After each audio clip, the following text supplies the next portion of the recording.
안녕하세요. 백두산 금융연구소의 백두산입니다. 2월 28일 수요일 오후 3시 20분입니다. 오늘 개인적인 사정으로 녹화를 평소보다 조금 빨리 하겠습니다. 그리고 내일부터 제가 또 집을 비워가지고 내일 아침 영상부터 아마 또 핸드폰으로 녹화를 해야 될 것 같아요. 양해 좀 부탁드리겠습니다. 어제 미국과 유럽은 그 중요한 자리에서 뭐 상승 마감을 하면서 계속 안정적인 상승세, 장기적인 평화를 계속해서 이어나가겠다는 그런 의지를 보였습니다. 그러나 오늘 아시아는 뭐 조금 힘이 약합니다. 일본 증시 하락하고 중국 증시 하락하고 오늘 한국은 먼저 빠졌기 때문에 그런지 오늘 좀 강한 모습을 보이는 것 같습니다. 근데 어쨌든 오늘 오늘 한국 증시가 상승을 하나, 오늘 뭐 일본과 중국 증시가 하락을 하나, 여전히 뭐 어떤 대세에는 그다지 일단 큰 지장은 없는 뭐 그런 평화로운 상황의 지속이라고 보실 수가 있겠습니다. 뭐 어떤 뭐 의미 있는 뭐 그런 변화는 일단 아직까지는 없는 그런 모습이라고 볼 수가 있겠어요. 그래서 뭐 아침에 말씀드렸다시피 이게 굉장히 오랜 장기간의 평화가 지속되고 있다 주식시장에요. 그리고 이 굉장히 느린 상승 진행 중이다라고 말씀드렸죠. 그리고 이 주식시장이 오르는 속도보다 더욱 느린 것 같이 느껴지게 금리가 이렇게 올라가고 있고, 그리고 오히려 달러는 뭐 조금 떨어지고 있긴 한데 그렇다고 뭐 의미 있게 떨어지는 것도 아니고, 하여튼 뭐 이런 제각각 노는 움직임이 펼쳐지고 있다.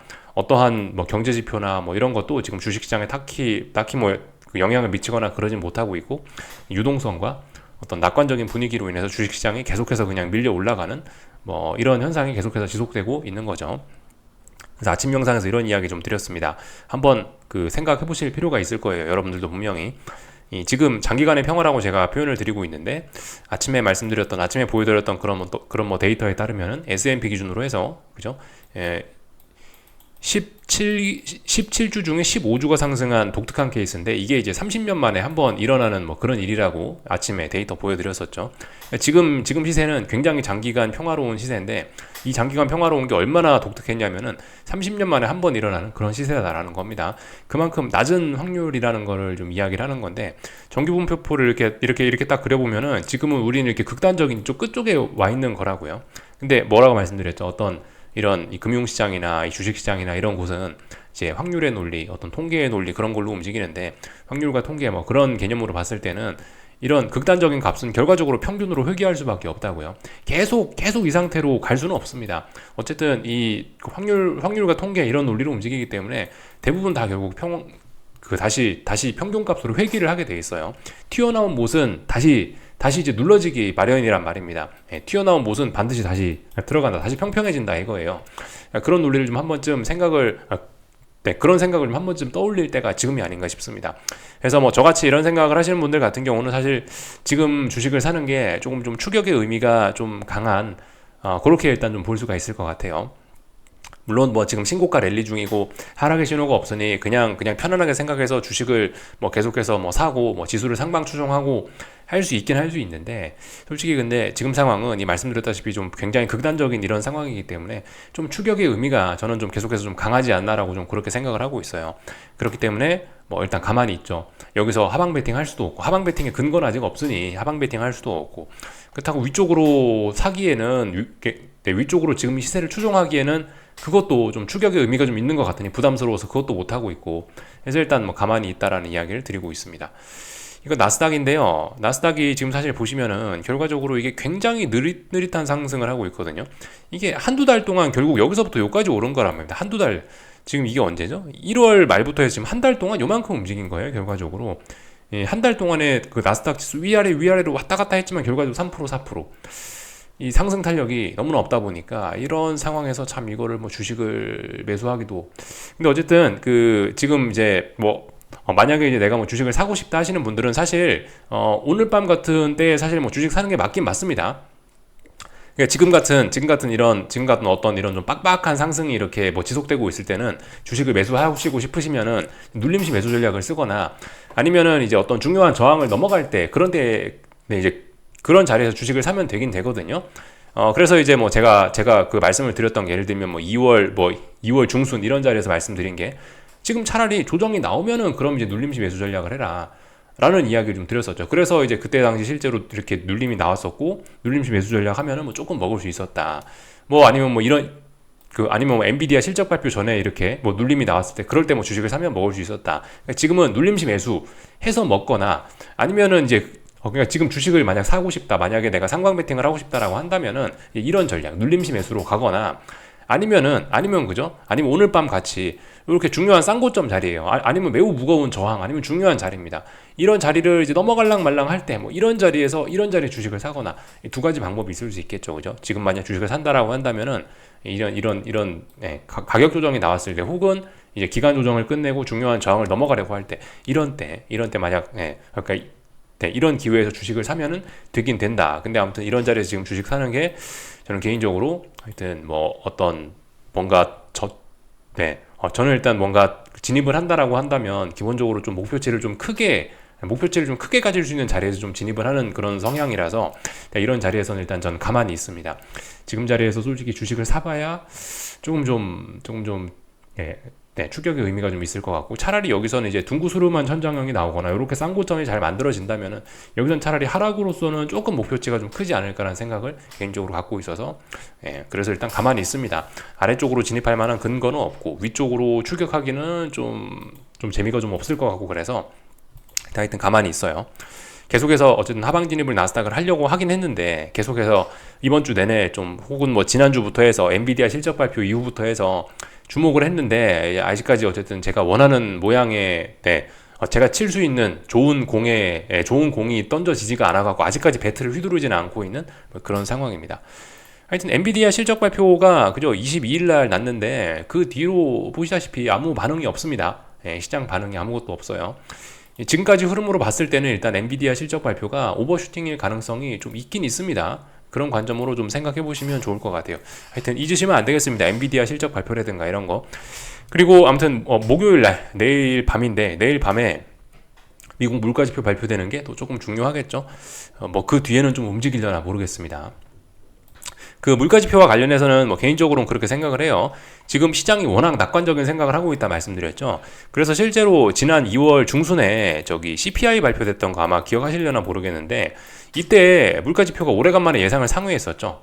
물가지표가 예상을 상회한 게 굉장히 오래간만에 있었던 일이었습니다. 물론 주식시장은 뭐 별로 반응을 안 했습니다만은, 하여튼 중요한 거는 이때 CPI가 예상보다 좀 높게 나왔다라는 겁니다. 예상보다 높게 나왔던 이유가, 그러니까 시장의 기대치가 그만큼 높았기 때문에 물가가 이렇게 많이 낮아질 거야라고 생각을 했는데, 실제적으로 조금 덜 낮아졌으니까 그게 이제 예상치를 상회한 거죠. 그게 이제 시장의 일부 충격으로 조금 다가왔을 수 있죠. 이번에도 아마 비슷하지 않을까 싶어요. 이번에도 지금 사실 시장 참가자들 굉장히 낙관적인 전망을 가지고 있죠. 다들 낙관적인 전망을 갖고 있는데, 그래서 아마 물가지표가 예상치보다 또 조금은 높게 나올 가능성이 있지 않을까라고 일단 개인적으로 좀 생각을 합니다. 왜냐? 시장 참가자들이 좀 너무 낙관적인 생각들을 많이 갖고 있기 때문에 그렇기 때문에 예상을 조금 상회할 가능성이 있지 않을까라는 생각을 해요. 하여튼 그래서 그 막연히 개인적인 생각이고요. 너무 깊게는 너무 진지하게 받아들이시면 안 되긴 하겠습니다. 개인적으로 이런 생각을 하긴 합니다. 시장 참가자들이 너무 낙관적으로 생각하니 조금 예상이 높게 나올 가능성이 좀 있지 않을까라는 생각 들고요. 또 그리고 어쨌든 주식시장 입장에서는 그래요. 지금 이런 상황 아무런 악재도 없긴 한데요. 아무런 악재도 없고 어떤 악재도 충격을 못 주고 있긴 한데, 오히려 이런 상황에서 시장의 방향을 오히려 꺾는, 오히려 이런 상황에서 시장을 죽이는 건 호재가 아닐까라는 생각도 한편으로 좀 들긴 합니다. 어떻게 이런 지표가 어떻게 나올지, 어떻게 작용할지는 잘 모르겠습니다만은, 하여튼 개인적으로 한 가지 드는 생각은 그거라고요. 이렇게 낙관적인 생각을 갖고 있고, 시장에 어떤 악재도 안 보이고 그럴 때 이렇게 멋진 상승장에서 이런 상승을 끝내는 건 오히려 호재였을, 오히려 이런 멋진 상승장을 끝내는 건 악재가 아니고 호재일 가능성이 좀 높다, 이런 생각이 좀 들기도 합니다. 우리 기억하시죠? 우리 옛날에 계속해서 이렇게 시장이 쭉쭉쭉쭉 빠지던 그런 때가 있는데, 정작 시장이 막 빠지고 있을 때 이런 하락을 끝내는 건 뭔가요? 정부의 부양책을 끝내나요? 그런 것보다도 어떤 큰 기업이 망했다라든가 오히려 엄청나게 큰 악재가 나오면은 시장이 한번 팍 빠져버리면서 그 자리에서 바닥을 만들어내고는 합니다. 종종 그런 일이 있어요. 대표적으로 기억나는 게 9.11 테러 때 기억이 나네요. 2001년인가 2002년인가 그죠? 9.11 테러 같은 거 났을 때 그때 증시가 한번 폭락했는데, 안 좋은 소식, 오히려 그때 9.11 테러로 인한 증시 폭락이 중장기적인 바닥을 만든 사례가 기억이 납니다. 하여튼 지금 같은 어떤 지지부진한 굉장히, 지금은 장기간의 평화지만 그땐 장기적인 좀 시장이 좀 약했던 그런 때였긴 하거든요. 이런 장기적인 약세 혹은 뭐 장기적인 강세를 끝내는 거는 오히려 호재 혹은 악재가 장기적인 상승 혹은 하락을 끝낸다. 이런 것들도 한 번쯤 생각해 보시면 좋을 것 같아요. 그래서 전반적인 내용들 좀 말씀을 드렸고요. 오늘 있었던 일들 좀 가볍게 체크만 하고 마치도록 하겠습니다. 참, 비트코인, 참, 요즘에 참 비트코인이 굉장히 많이 오르고 있더라고요. 뭐 여러 가지 뭐 오르는 뭐 이유가 있다고 합니다. 뭐 반감기가 어쩌고 저쩌고 하는데 저는 뭐 솔직히 코인에 관심이 없어서 잘은 모르겠고요. 하여튼 비트코인 굉장히 지금 잘 오르고 있습니다. 개인적으로 뭐 제가 비트코인은 잘 모르지만은 이 비트코인에 대한 생각은 일단 이렇게 하고 있어요. 비트코인이란 자산은 뭐 솔직히 어떤 기초자산 이런 게 없는 거잖아요. 주식은 회사가 기초자산이고 뭐 채권은 뭐 어떤 뭐 현금 흐름이 있는 또 뭐 혹은 뭐 어떤 믿음직한 경제 주체가 그 채권의 가치를 뒷받침해 주는 거죠. 근데 이 비트코인은 아시다시피 이 비트코인의 가치를 지켜주는 뭐 그런 주체는 없는 그런 자산이지 않습니까? 그래서 이 비트코인이라는 자산은 개인적으로 어떤 시장의 심리, 뜨거운 심리를 잘 보여주는 어떤 심리를 잘 보여주는 그런 자산이라고 개인적으로 생각을 하는데 그죠? 지금 그만큼 제 생각엔 그 심리가 뜨겁다라고 생각을 해요. 그래서 지금 이제 비트코인은 2021년 혹은 2021년 겨울에 이렇게 봄 혹은 겨울에 만들어놨던 이런 고점 자리에 지금 바싹 다가서고 있는데요. 넘어갈 수 있으려나 뭐 솔직히 잘 모르겠습니다. 하여튼 이 장기간의 평화에 힘입어서 지금 그만큼 심리가 뜨거워서 비트코인 같은 이런 초고위험 자산 뭐 이런 것들이 이렇게 랠리를 하고 있는데 하여튼 이런 것들이 나스닥 혹은 주식시장과도 좀 밀접하게 움직이는 경향이 좀 있긴 있죠. 지금 얘가 이런 중요한 고점 부근에 뭐 다 와간다. 물론 이제 한동안 더 오르긴 오를 겁니다. 아마 특별한 악재 없으면요. 근데 아무튼 이런 점들은 우리가 좀 눈여겨볼 만한 자리인 것 같긴 합니다. 이때 당시 물렸던 사람들 매물 많이 나올 수 있겠죠. 그죠? 어떤 중요한 저항에 도달이 되어 간다라는 거를 우리가 좀 한 번쯤 볼 필요는 있을 것 같습니다. 얘가 지금 어쨌든 지금 뜨거운 시장의 분위기를 잘 보여주는 자산이다. 근데 얘가 중요한 저항까지 다가가고 있는 것은 이런 것은 뭐 조금 지금 자리가 좀 부담스러운 자리일 수 있다. 시장 분위기가 너무 달아오를 대로 달아오른 것이 아니냐라는 생각이 조금 든다고요. 그 정도 말씀드리면 될 것 같습니다. 이거는 이제 니케이죠. 일본 증시인데 일본 증시도 가만히 보니까 이게 이제 89년 고점을 살짝 넘어갔더라고요.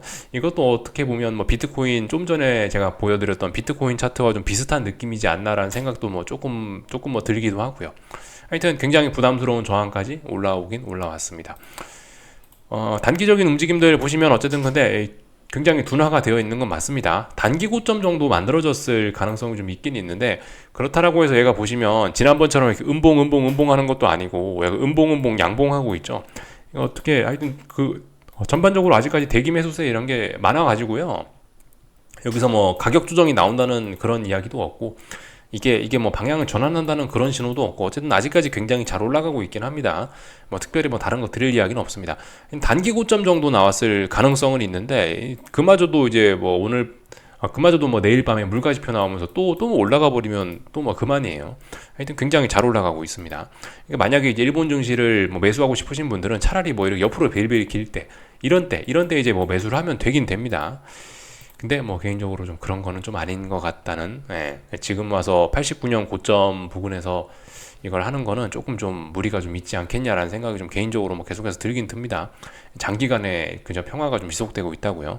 이 장기간의 평화가 그저 아침에 말씀드렸던 것처럼 이 마침 89년이에요. 89년. 89년, 90년에 이 일본 증시가 역사적인 고점을 만들어냈을 때 그때 S&P도 17개 주 중에 15개 주가 올랐던 역사적인 상승장을 그때 기록했거든요. 지금과 그때가 좀 약간 좀 비슷한 게 아닌가 그런 생각이 개인적으로 뭐 조금은 좀 듭니다. 그래서 일단 전반적인 내용들 봤고요. 하여튼 어떤 단기적인 고점 가능성 정도는 있으니까 근데 여기서 단기적인 고점 가능성 보고 하방 베팅 하기는 아닙니다. 그죠? 충분히 얘가 뭐 어떤 이런 식으로 왔다 갔다 하면서 싼 고점을 만들어내거나 그러면은 이제 하방 이야기를 할 수 있는 거죠.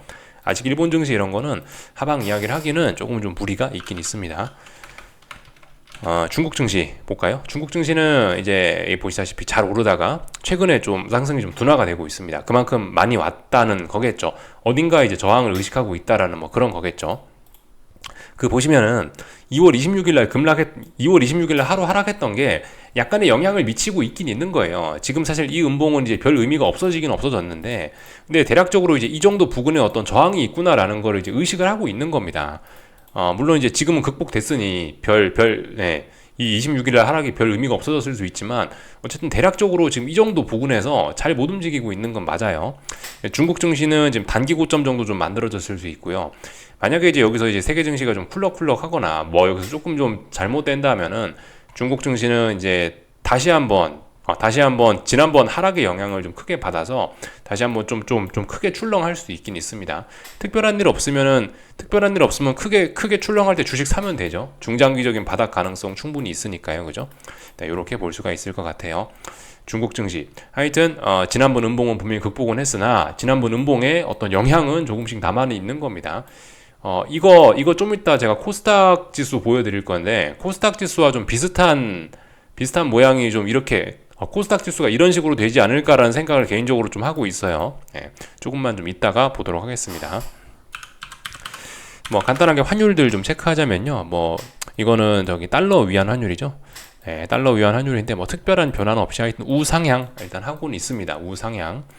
달러 강세가 오늘 조금 진행이 되긴 하더라고요. 장중에 이게 달러 인덱스인데 달러 강세가 이렇게 계속해서 진행이 되긴 하더라고요. 이런 점이 오늘 아시아에 조금 좀 환율에 좀 안 좋은 영향, 주식시장에 조금 부정적인 영향을 미쳤을 수는 있을 겁니다.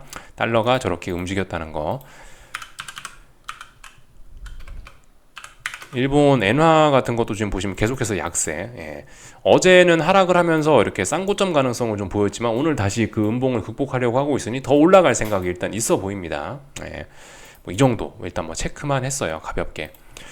유럽 증시는 어젯밤에 독일 증시는 어젯밤에 그래 조금 탄력적으로 좀 올랐죠. 그래서 하여튼 유럽 증시는 잘 올라가고 있다.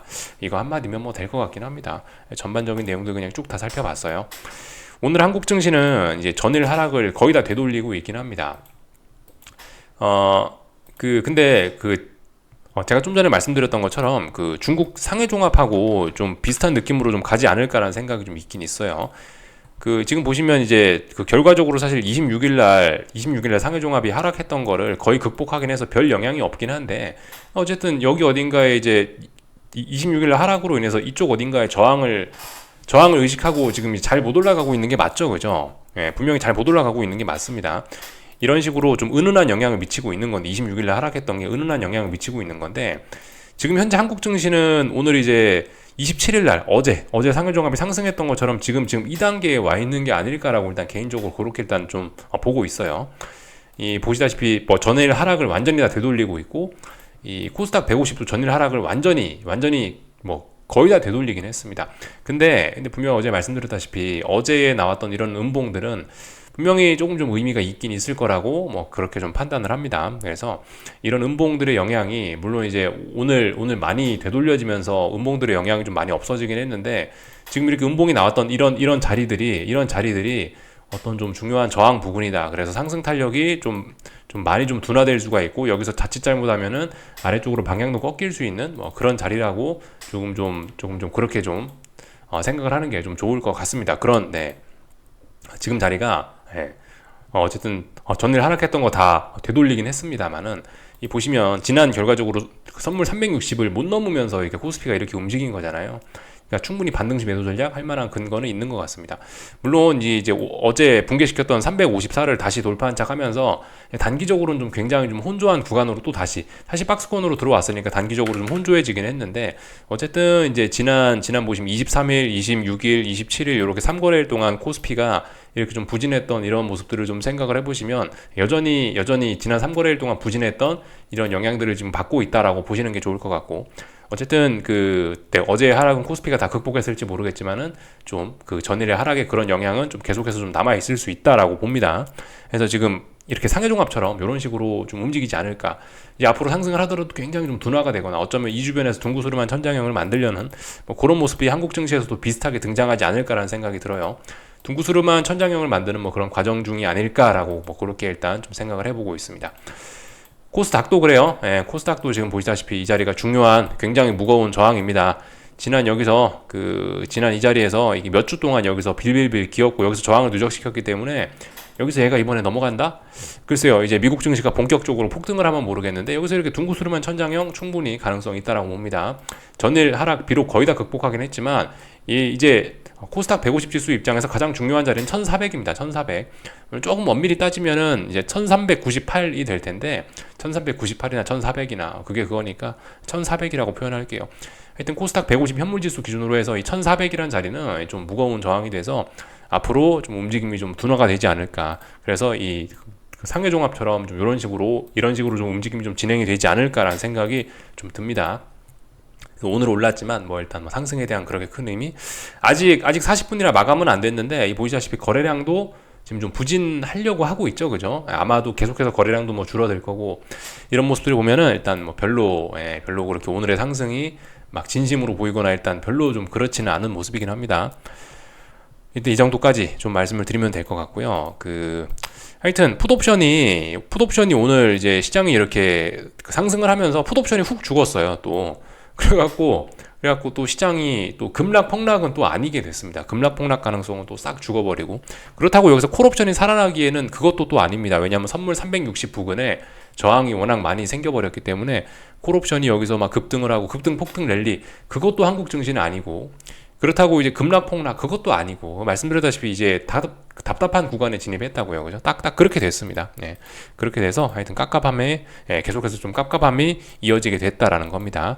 하여튼 풋옵션이 또 그래서 또 다시 중요한 지지선 부근까지 내려오면서 또 다시 죽어가고 있는데 또 다시 살아난다면 계속해서 또 시장의 불안감은 또 계속될 수 있겠죠, 그죠?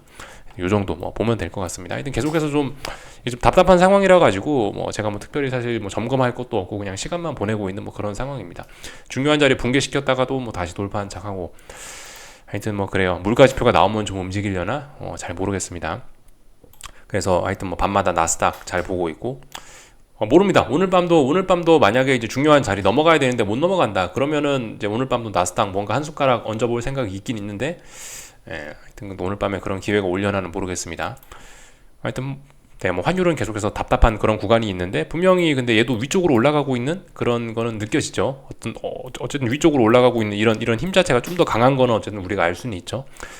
하여튼 이런 걸 보면 조금 이상하긴 해요. 1340원 이 자리 돌파한 척 하려고 환율이 열심히 시도하고 있는데 1340원 돌파한 척 되면은 환율 목표치 막 1400원 막 1430원 1440원까지 목표치가 열리는 건데 사실상 이제 이 자리 1340원 50원 정도 돌파한 척 하면은 목표치 1440원까지 거의 뭐 쭉 열려버리는 건데 환율이 이렇게 목표치 열려버리면은 주식시장이 좋기가 좀 어렵겠죠. 그래서 일단 뭐 환율이나 뭐 주식시장 이런 꼬라지를 봐서는 한국 증시는 일단 분위기가 좀 안 좋긴 한데 하여튼 뭐 근데 눈에 띄는 어떤 변화의 신호는 말씀드렸다시피 없다고요, 그죠? 그래서 그냥 뭐 시간이나 잘 보내고 있는 그런 상황입니다. 삼성전자는 하여튼 계속해서 좀 약해요. 하이닉스는 그 사이에 강하고 있고 참 하여튼 뭐 그렇습니다. 삼성전자는 뭐 개인적으로 코스피 지수 때문에 잘 못 움직이는 거라고 생각을 합니다. 상대적으로 시가총액이 좀 작은 하이닉스는 코스피 지수의 영향, 파생 상품의 영향 좀 덜 받으니까 상대적으로 상대적으로 삼성전자보다 훨씬 더 큰 랠리를 보일 수 있다라고 생각하고 하여튼 뭐 한국 증시는 한 보고 있으면 어떤 뭐 수급적인 요인, 뭐 파생 상품에 대한 뭐 어떤 그런 투기적인 요인 그런 거에 의해서 좀 너무 많이 좀 좌우가 되는 것 같아서 조금 좀 안타깝다는 생각이 좀 하여튼 뭐 들긴 합니다. 여기까지 하겠습니다. 궁금한 거 리플 남겨주시고요. 또 내일 아침에 뵙도록 하겠습니다. 여기서 마치겠습니다.